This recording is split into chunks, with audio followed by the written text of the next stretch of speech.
Assalamu alaikum dear student today we will discuss about gaseous exchange in human। Student आज के इस lecture के अंदर हम डिस्कस करेंगे इंसान के अंदर गैसेस एक्सचेंज का प्रोसेस कैसे होता है। अपने प्रीवियस लेक्चर के अंदर हमने डिस्कस किया था प्लांट के अंदर गैसेस एक्सचेंज का प्रोसेस कैसे होता है। स्टूडेंट प्रीवियस लेक्चर में हमने देखा था प्लांट की जो बॉडी होती है उसके अंदर प्रॉपर गैसेस एक्सचेंज के लिए कोई सिस्टम नहीं होता, लेकिन ह्यूमन के अंदर और जितने भी हायर एनिमल हैं इनके अंदर गैसेस एक्सचेंज के लिए एक प्रॉपर सिस्टम मौजूद होता है जिसको हम रेस्पिरेटरी सिस्टम कहते हैं। स्टूडेंट आज के इस लेक्चर के अंदर हम रेस्पिरेटरी सिस्टम को दो पार्ट में डिवाइड करेंगे। तो आपकी बुक के अकॉर्डिंग रेस्पिरेटरी सिस्टम को दो पार्ट में जो है वो डिवाइड किया गया है, जिसमें फर्स्ट पार्ट जो है वो एयर पैसेज वे है और दूसरा पार्ट जो है वो लंग्स है। तो बेसिकली हम आज एयर पैसेज वे के बारे में डिस्कस करेंगे। अब देखें एयर पैसेज वे क्या है। एयर पैसेज वे को हवा का रास्ता कहते हैं। मीन के इसमें वो तमाम पार्ट आ जाएंगे, इसमें वो तमाम आर्गन आ जाएंगे जिनसे गुजर कर हवा हमारे फेफड़ों में जाती है और जिनसे गुजर कर हवा हमारे फेफड़ों से बाहर आती है। तो बेसिकली इसके अंदर कौन कौन से आर्गन शामिल हैं या कौन कौन से इसके पार्ट शामिल हैं। फर्स्ट पार्ट जो है वो नेजल कैविटी, देन जो है वो pharynx, larynx, trachea, bronchi, bronchiole, एल्वेओलर duct और लास्ट जो पार्ट है उसको एल्वेलाई कहते हैं। बेसिकली ये आर्गन है और हर एक आर्गन को हमने यहाँ पे डिटेल से डिस्कस करना है। देखें यहाँ पे रेस्पिरेटरी सिस्टम को एयर पैसेज वे और लंग्स के अंदर जो है वो हमने डिवाइड किया है। अब एयर पैसेज वे में जस्ट हमने डिस्कस करना है कि कौन कौन से पार्ट से हवा गुजर कर जो है वो एंड ब्लड में जाती है और फिर ब्लड से कार्बन डाइऑक्साइड जो है वो कौन कौन से पार्ट से गुजर कर किस तरह से बॉडी से बाहर आती है। अब बेसिकली ये जो एयर पैसेज वे के अंदर बहुत सारे ऐसे पार्ट हैं जो हमारे लंग्स के अंदर होंगे, लेकिन हमने उनको इंटरनली यहाँ पे स्टडी करना है। लेकिन बाद में जो एक्सटर्नल मीन के जो लंग्स हैं, लंग्स कितने होते हैं हमारी बॉडी के अंदर, लंग्स की कंपोजिशन क्या है, एक्सटर्नल कंपोजिशन जो है वो लंग्स की हम अलग से लंग्स के अंदर डिस्कस करेंगे। एयर पैसेज वे के अंदर वो पार्ट भी आ जाएंगे जो लंग्स के इंटरनल पार्ट हैं, क्योंकि हवा ने जब अंदर जाना है तो लंग्स के डिफरेंट पार्ट से भी वो गुजर कर जाएगी। तो यहाँ पे जो लंग्स का अलग से हम टॉपिक डिस्कस करेंगे, उसमें जो एक्सटर्नल स्ट्रक्चर है, एक्सटर्नल जो मॉर्फोलॉजी है उसको हम यहाँ पे स्टडी करेंगे लंग्स की। ठीक हो गया। तो स्टूडेंट एयर पैसेज वे की डेफिनेशन क्या है कि इसमें वो तमाम पार्ट जिनसे गुजरकर हवा हमारे फेफड़ों में जाती है और फिर जिनसे गुजरकर हवा हमारे फेफड़ों से बाहर आती है, तो उन तमाम पार्ट को हम एयर पैसेज वे कहते हैं। तो सेम डेफिनेशन जो है यहाँ पे हमने राइट किया है। तो इसके अंदर पार्ट्स डिफरेंट अभी हमने डिस्कस किए हैं। जो इसमें फर्स्ट पार्ट है वो हमारा नेजल कैविटी है। कैविटी क्या होती है, जो हमारा नोज है उसके अंदर जो गैप है, उसके अंदर जो खला है उसको नेजल कैविटी कहते हैं। इस तरह से ओरल कैविटी, जो हमारे माउथ की कैविटी है उसको ओरल कैविटी कहते हैं। कैविटी क्या होती है, गैप को जो है वो हम कैविटी कहते हैं। नोज के अंदर जो कैविटी है इसको हम क्या कहते हैं, नेजल कैविटी। तो ये दो ओपनिंग होती हैं, नेजल कैविटी की दो ओपनिंग होती है, मीन कि ये दो साइड से ओपन होती है। एक साइड से ये बाहर की जानिब ओपन होती है और दूसरी साइड से ये हमारे हलक के अंदर, मीन के जिसको हम फेरिंक्स कहते हैं, फेरिंक्स के अंदर जो है ये ओपन होती है। तो नेजल कैविटी की वो ओपनिंग जो बाहर की जानिब इन्वायरमेंट में ओपन होती है उनको हम एक्सटर्नल नोस्ट्रल्स कहते हैं। नोस्ट्रल्स क्या है, नथने जो बाहर की जानिब ओपन होते हैं। तो एक्सटर्नल नोस्ट्रल बाहर की जानिब बेसिकली ओपन होते हैं। और इस तरह से नेजल कैविटी की वो ओपनिंग जो फेरिंक्स के अंदर ओपन होती है उसको हम इंटरनल नोस्ट्रल कहते हैं। तो इसकी दो ओपनिंग है। तो जो नेजल कैविटी होती है इसकी दो ओपनिंग होती है, एक एक्सटर्नल नोस्ट्रल जो कि आउटसाइड ओपन होती है, इसी तरह से इंटरनल नोस्ट्रल जो कि हलक के अंदर मीन के अंदर वाली साइड पे जो है वो ओपनिंग है उसको इंटरनल नोस्ट्रल कहते हैं। नोज की जो कैविटी है इसको कंसीडर करें कि ये हमारा नोज है। नोज की जो कैविटी है इसको एक वाल मीन के यहाँ पे बोन मौजूद होती है जो कि क्या करती है, नोज की कैविटी को दो पार्ट में डिवाइड कर देती है। और हर पार्ट के अंदर यहाँ पे हर पार्ट के अंदर बाल, फाइन हेयर मीन के छोटे छोटे बाल और इस तरह से स्टिकी मटेरियल जिसको म्यूकस कहते हैं वो भी मौजूद होता है। मीन के नेजल कैविटी के अंदर हेयर और म्यूकस स्टिकी मटेरियल जो है वो लेसदार मटेरियल यहाँ पे मौजूद होता है। हेयर और म्यूकस का क्या फंक्शन है, ये एयर को फिल्टर करते हैं, एयर को मॉइस्ट करते हैं, मीन के नमी प्रोवाइड करते हैं और इस तरह से एयर को वार्म भी करते हैं। वार्म क्यों किया जाता है, एयर को गर्म इस वजह से किया जाता है ताकि एयर का जो टेम्परेचर है वो हमारी बॉडी के टेम्परेचर के ऑलमोस्ट जो है वो इक्वल हो जाए। फिल्टर कैसे किया जाएगा, आपको पता है यहाँ पे बाल मौजूद है, स्टिकी मटेरियल लेसदार चिपकने वाला मटेरियल यहाँ पे जो है वो मौजूद है। साफ जरा जब हवा के अंदर कोई डस्ट वगैरह या बैक्टीरिया वगैरह मौजूद होंगे तो जब वो इस तरह से हेयर से या म्यूकस से जब आगे उन्होंने पास होना है तो डस्ट वगैरह के पार्टिकल बालों में ही फंस जाएंगे और फ्रेश एयर जो है वो आगे जाएगी। इस तरह से म्यूकस का भी यहाँ पे बहुत इंपॉर्टेंट रोल है। बैक्टीरिया वगैरह हो सकते हैं या डस्ट वगैरह पार्टिकल वो म्यूकस से चिमट जाएंगे और जो है वो अंदर साफ हवा जाएगी। और इस तरह से जब म्यूकस से हवा जो है वो रगड़ खा के आगे जाएगी तो हवा नमदार भी हो जाएगी, मीन की हवा थोड़ी सी गीली भी हो जाएगी, वहां भी हो जाएगी। नोज के अंदर से जब हवा जाती है, रगड़ खाती है नोज के अंदर से, तो उसका टेम्परेचर भी थोड़ा सा क्या हो जाता है, इंक्रीज हो जाता है। नेक्स्ट जो पार्ट है वो है फेरिंग्स। फेरिंग्स क्या होता है, हम हलक को भी कहते हैं। ठीक हो गया। तो नेजल कैविटी के बाद दूसरा जो पार्ट है वो कौन सा है, फेरिंग्स, जो हमारा हलक है।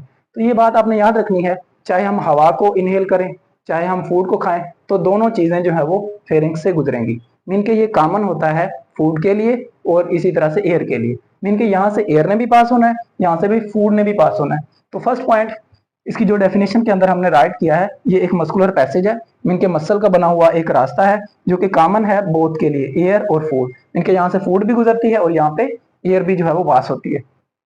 कहां तक फैला होता है, इसकी हदूद कहां तक होती है, एसोफेगस और लेरिंक्स तक ये फैला होता है।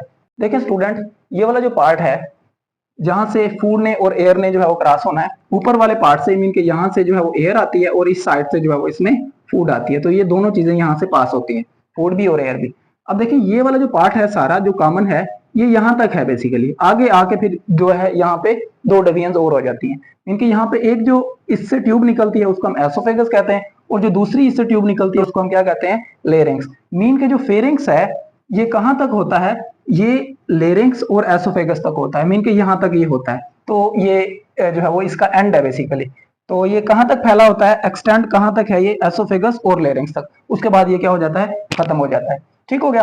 तो नेक्स्ट यहाँ पे हमने डिस्कस करना है ग्लोटस और एपिग्लोटस। ग्लोटस और एपिग्लोटस ये फेरिंग्स के अंदर हमने डिस्कस करना है। तो अब हम देख लेते हैं कि ग्लोटस क्या होता है।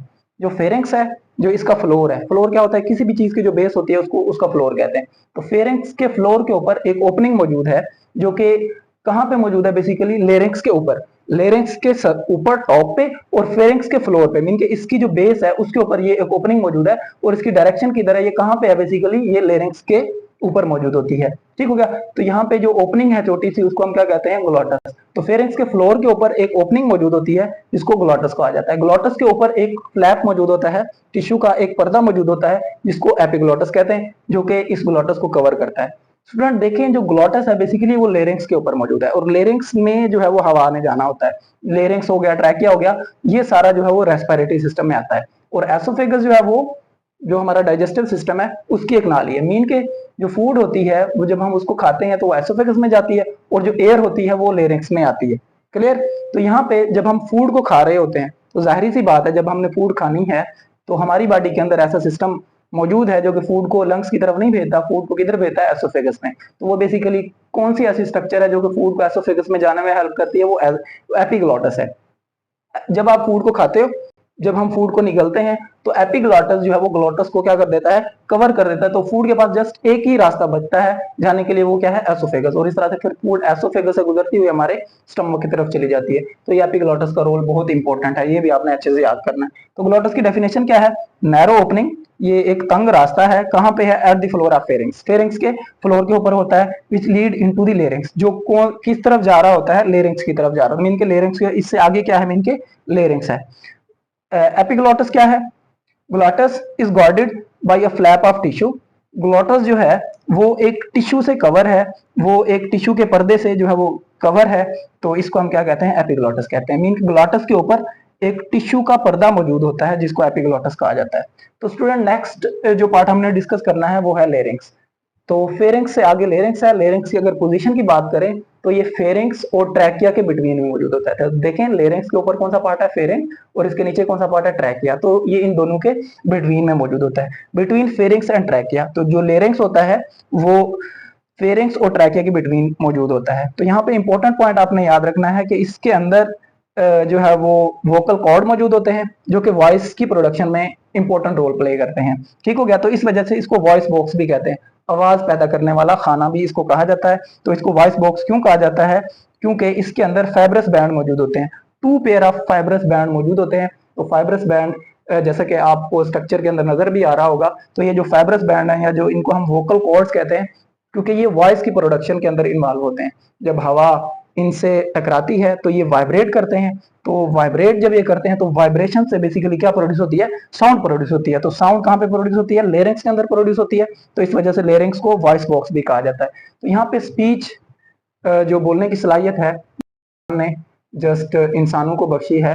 तो ये कुदरत का जो है वो एक बहुत बड़ा करिश्मा है और ये कुदरत की बहुत बड़ी जो है वो इंसान के लिए नेमत है। आपको पता है कि दुनिया में जितने भी दूसरे एनिमल हैं वो बोल नहीं सकते, जस्ट जो है वो इंसान बोल सकता है। और ये जो स्पीच की सलाहियत है यही इंसान को दूसरे एनिमल से सुपीरियर बनाती है। ठीक हो गया। तो स्पीच बेसिकली कैसे होती है, ये जो साउंड होती है इसी से हम जो है वो बोल पाते हैं, जो आवाज होती है उसी से बेसिकली हम जो है वो बोल पाते हैं। अब बोलने के अंदर साउंड का इंपॉर्टेंट रोल है, मीन के वोकल कार्ड साउंड प्रोड्यूस करते हैं, और इसी तरह से इसके साथ साथ जो हमारी जबान है उसका इंपॉर्टेंट रोल है, जो हमारे गाल होते हैं, चिक्स जो हैं, इनका जो है वो स्पीच के अंदर इंपॉर्टेंट रोल होता है, जो हमारे जाज हैं, जो हमारे जबड़े और हमारे जो लिप्स हैं, तो ये वो आर्गन है जो कि स्पीच के अंदर इंपॉर्टेंट रोल प्ले करते हैं, तो इनको आपने देखना है। तो नेक्स्ट पार्ट जो है हमारा ट्रैकिया, तो लेरिंग्स के नीचे ट्रैकिया मौजूद होता है। ट्रैकिया के पीछे वाला पार्ट जो है एसोफेगस है, तो जो ट्रैकिया होता है इन फ्रंट ऑफ एसोफेगस, तो एसोफेगस के सामने ये मौजूद होता है, तो इसको विंड पाइप भी कहा जाता है। विंड पाइप क्यों कहा जाता है, क्योंकि यहाँ से हवा ने गुजरना है, तो हवा का पाइप भी इसको कहा जाता है, विंड पाइप इसको कहा जाता है। इसकी लेंथ जो है वो 12 सेंटीमीटर 12 सेंटीमीटर जो है वो ये इसकी लेंथ होती है। फ्रंट ऑफ एसोफेगस, एसोफेगस के सामने ये मौजूद होता है। सी शेप कार्टिलेज रिंग इसके अंदर पाए जाते हैं। तो यहाँ पे देखें, ये आपको इस तरह से सी शेप कार्टिलेज रिंग इसके अंदर नजर आ रहे होंगे। C shape cartilage ring, ring cartilage के बने होते हैं। कार्टिलेज आपको पता है सॉफ्ट बोन को कहते हैं, तो ये सी शेप कार्टिलेज के रिंग इसके अंदर पाए जाते हैं। तो ये जो सी शेप कार्टिलेज के रिंग है, इनका फंक्शन क्या है, इनहिबिट कोलैप्सिंग। कोलैप्सिंग क्या होता है कि दो पार्ट का आपस में जुड़ जाना, मीन के ये जो दोनों इसकी दीवारें हैं अगर ये जुड़ जाए तो इसको कोलैप्सिंग कहेंगे। तो कोलैप्सिंग को बेसिकली कौन रोक रहे हैं, यहाँ पे सी शेप कार्टिलेज मौजूद है, जिसकी वजह से ये जो दोनों दीवारें हैं वो आपस में नहीं मिलती, और इस वजह से ये जो ट्रैकिया है ये ओपन रहता है। तो ये सी शेप जो कार्टिलेज है वो कोलैप्सिंग को इनहिबिट करते हैं, कोलैप्सिंग को बेसिकली रोकते हैं। जो अच्छा नेक्स्ट जो है वो इसके अंदर सीलिएटेड और ग्लैंडुलर सेल भी मौजूद होते हैं ट्रैकिया के अंदर। सीलिएटेड छोटी छोटी जो है वो सीलिया हेयर लाइक छोटी छोटी स्ट्रक्चर्स हैं, ठीक हो गया। तो कुछ सेल हैं जिनके ऊपर ये सीलिया मौजूद होते हैं, और इसी तरह से ग्लैंडुलर सेल, कुछ सेल हैं जो कि डिफरेंट किस्म की सेक्रेशन रिलीज करते हैं, जिनको ग्लैंडुलर सेल कहते हैं। जो ग्लैंडुलर सेल हैं बेसिकली वो म्यूकस रिलीज करते हैं, और म्यूकस का एक तो पहले भी हम फंक्शन यहाँ पे डिस्कस कर चुके हैं। म्यूकस का बेसिकली फंक्शन क्या होता है, अब देखें फिल्टर की हमने बात की है, इसी तरह से फिल्टर जो है वो हमारे नोज के अंदर एयर को किया जाता है। मे बी ऐसा हो सकता है कि प्रॉपरली नोज के अंदर एयर फिल्टर ना हो, तो देन जो यहाँ पे ग्लैंडुलर सेल जो म्यूकस रिलीज करते हैं ट्रैकिया के अंदर, अगर कोई पार्टिकल फिल्टर नहीं हुआ तो वो पार्टिकल फिर यहाँ पे फिल्टर हो जाएगा। मीन के इस म्यूकस के साथ बैक्टीरिया वगैरह या कोई डस्ट वगैरह के पार्टिकल फिर आगे जाके ट्रैकिया के अंदर जो है वो फंस जाते हैं, और फिर लंग्स की जाने जो एयर जाती है वो बिल्कुल फ्रेश जाती है।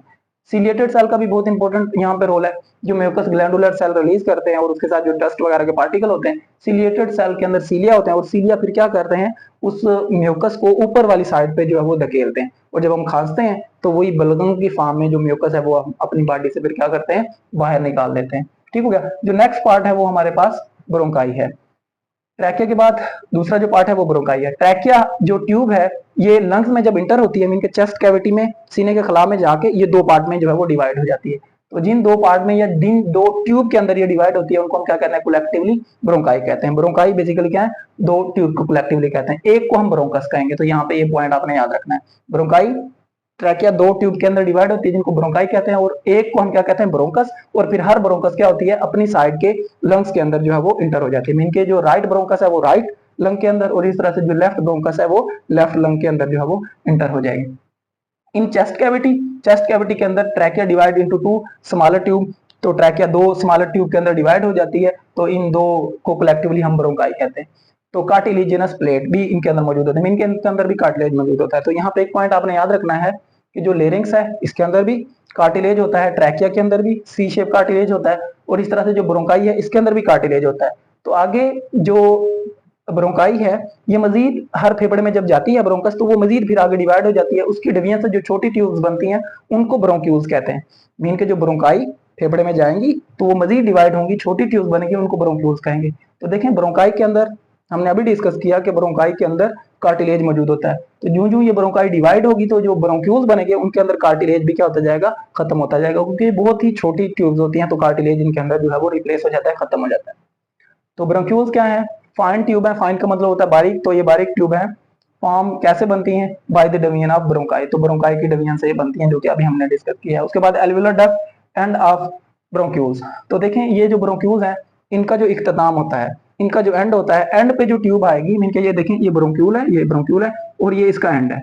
तो ये जो एंड होगा इसको हम एल्वुलर डक्ट कहेंगे। डक्ट का मतलब होता है नाली, तो वो नाली जो ब्रोंक्यूल के एंड पे है उसको हम क्या कहेंगे, एल्वुलर डक्ट। अब देखें ये ब्रोंक्यूल है और इसके एंड के ऊपर ये जो पार्ट है इसको हम क्या कहेंगे, एल्वुलर डक्ट कहेंगे। तो ये कहाँ पे मौजूद होती है, एल्वुलर डक्ट कहाँ पे होती है, ब्रोंक्यूल के एंड के ऊपर होती है। नेक्स्ट है एल्वुलाई। एल्वुलाई क्या है, ये एयर सैक्स है, हवा की थैलियां हैं जो कहाँ पे मौजूद होती हैं, एल्वुलर डक्ट के एंड के ऊपर मौजूद होती हैं। इनके एल्वुलर डक्ट जो है उसके एंड के ऊपर क्या मौजूद है, एल्वुलाई मौजूद है। इस तरह से ये एयर सैक्स, हवा की थैलियां या क्लस्टर ऑफ एयर सैक जो है वो मौजूद होता है, जिसको हम क्या कहते हैं, एल्वुलाई। यहाँ पे एल्वुलाई और एल्वुलस को हमने देखना है। एल्वुलाई क्या है, काफी सारी थैलियों को हम जो है कलेक्टिवली एल्वुलाई कहते हैं, और एक पाउच को मीन के एक जो थैली है उसको हम क्या कहेंगे, एल्वुलस कहेंगे। एक थैली को एल्वुलस कहेंगे और काफी सारी जो एल्वुलस हैं वो मिलकर क्या बनाएंगी, एल्वुलाई बनाएंगे। तो ये आपने याद रखना है। क्लस्टर ऑफ पाउच, तो ये गुच्छा है पाउच थैलियों का, at the ends of alveolar duct, mean के जो एल्वुलर डक्ट है उसके एंड के ऊपर जो है वो पाउच जो है वो उसका क्लस्टर मौजूद है, जिसको एल्वुलाई कहते हैं। नेक्स्ट एल्वुलस। सिंगल एल्वुलस को हम कैसे डिफाइन कर सकते हैं, सैक लाइक स्ट्रक्चर, थैलीनुमा, पाउचनुमा एक structure lined by single layer of epithelial cell, जो कैसे बनी हुई है, जो कैसे बनी हुई है, single layer of epithelial cell से बनी हुई है। कंसीडर करें कि हमारे पास ये सिंगल सेल्स हैं और इस तरह से ये सिंगल सेल है, ये कौन से सेल हैं, एपिथेलियल सेल। तो ये जो सिंगल एपिथेलियल सेल हैं इस तरह से ये जो इन्होंने एक लेयर बनाई है, इस लेयर से ये पाउच बन गया। तो single layer of epithelial cell से एक जो है वो पाउच बनता है, एक जो है वो सैक बनती है, जिसको हम क्या कहते हैं, एल्वुलस कहते हैं। तो यहाँ पे एक पॉइंट याद रखना है आपने कि जो एल्वुलाई होती हैं या जो एल्वुलस होती है उसके बाहर जो है वो इस तरह से ब्लड वेसल मौजूद होते हैं। जो ऑक्सीजन हम इनहेल करते हैं वो एट दी एंड कहाँ पे जाना है, उसने एल्वुलाई के अंदर जाना है। तो एल्वुलाई से वो ऑक्सीजन किधर चली जाती है, ब्लड के अंदर, और ब्लड के अंदर जो कार्बन डाइऑक्साइड होती है वो एल्वुलाई के अंदर आती है। तो इस तरह से यहाँ पे गैसेस एक्सचेंज का बेसिकली जो है वो प्रोसेस होता है, क्योंकि एल्वुलाई जो है वो एंड के ऊपर मौजूद है, एल्वुलाई जो है वो एंड के ऊपर मौजूद है। ठीक हो गया। तो एल्वुलाई से जो ऑक्सीजन होगी वो हमारे ब्लड में, और ब्लड की जो कार्बन डाइऑक्साइड है वो एल्वुलाई में आएगी, और फिर जब हम सांस बाहर निकालेंगे तो इन्हीं तमाम पार्ट से होती हुई वो हवा जो है वो हम अगेन उसको जो है वो बाहर निकाल देंगे। क्लियर। तो फंक्शन इनका क्या है, गैसेस एक्सचेंज के अंदर जो है ये हेल्प करती हैं, और गैसेस एक्सचेंज का प्रोसेस जो है वो हमने अभी डिस्कस किया है कि गैसेस एक्सचेंज का प्रोसेस कैसे होता है। स्टूडेंट बेसिक इसके अंदर ये पार्ट है। तो नेजल कैविटी, इसकी हमने डिटेल देखी इसमें एक्सटर्नल और इंटरनल नोस्ट्रल के बारे में जो है बेसिकली यहाँ पे डिस्कस किया।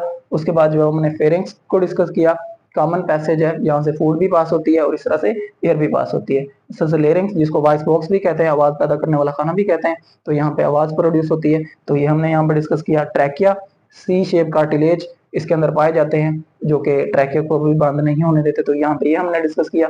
उसके बाद जो है ब्रोंकाई, ट्रैकिया जो है वो दो पार्ट के अंदर डिवाइड होती है, जिनको हम क्या कहते हैं, ब्रोंकाई कहते हैं। ब्रोंकाई फिर फेफड़ों में दाखिल होती है, और फिर ब्रोंकाई जो फेफड़ों में जाकर डिवाइड होती है, छोटी ट्यूब्स बनती है जिनको ब्रोंक्यूल्स कहते हैं, और इसी तरह से ब्रोंक्यूल का जो एंड होता है उसको एल्वुलर डक्ट कहते हैं, और हर एल्वुलर डक्ट के एंड के ऊपर एयर सैक्स मौजूद होती हैं, क्लस्टर ऑफ एयर सैक मौजूद होता है, जिसको हम क्या बोलेंगे, एल्वुलाई बोलेंगे। और एल्वुलाई के आगे क्या होती है, ब्लड वेसल मीन के खून की जो सबसे बारीक नाली जिनको हम ब्लड कैपिलरीज कहते हैं वो मौजूद होती हैं, और फिर एल्वुलाई और ब्लड कैपिलरीज के बिटवीन गैसेस एक्सचेंज का प्रोसेस होता है। स्टूडेंट ये था हमारा आज का लेक्चर। इसमें अगर आपको कोई भी क्वेश्चन समझ ना आया हो तो आप कमेंट लाजमी कीजिएगा। इंपॉर्टेंट क्वेश्चन है, लॉन्ग के तौर पर आ सकता है, और इसमें जो डिफरेंट पार्ट है इनके इसमें से किसी भी पार्ट के बारे में शॉर्ट क्वेश्चन बन सकता है। इनके नेजल कैविटी के बारे में शॉर्ट आ सकता है, फिर इनके बारे में कोई भी पार्ट आपसे जो है पूछा जा सकता है। इंपॉर्टेंट जो है वो एल्वुलाई और जो ब्लड कैपिलरीज है वहां पे गैसेस एक्सचेंज का प्रोसेस कैसे होता है, तो ये क्वेश्चन जो है वो ये आपने अच्छे से प्रिपेयर करना है। और वॉइस बॉक्स वाला जो लेरिंग्स है उसको वॉइस बॉक्स भी कहते हैं, तो ये भी आपने जो है वो अच्छे से प्रिपेयर करना है। इसमें कोई भी क्वेश्चन आपको समझ ना आए तो कमेंट में लाजमी जो है वो आपने उस क्वेश्चन को पूछना है। तो नेक्स्ट लेक्चर के अंदर हम इंशाल्लाह गैसेस एक्सचेंज का प्रोसेस कैसे होता है उसको डिटेल से डिस्कस करेंगे। तो एयर पैसेज वे हमारा ऑलमोस्ट कंप्लीट हो गया है, तो इसमें जस्ट गैसेस एक्सचेंज का मैकेनिज्म हमने जो है वो नेक्स्ट लेक्चर के अंदर डिस्कस करना है। Thank you student, Allah Hafiz.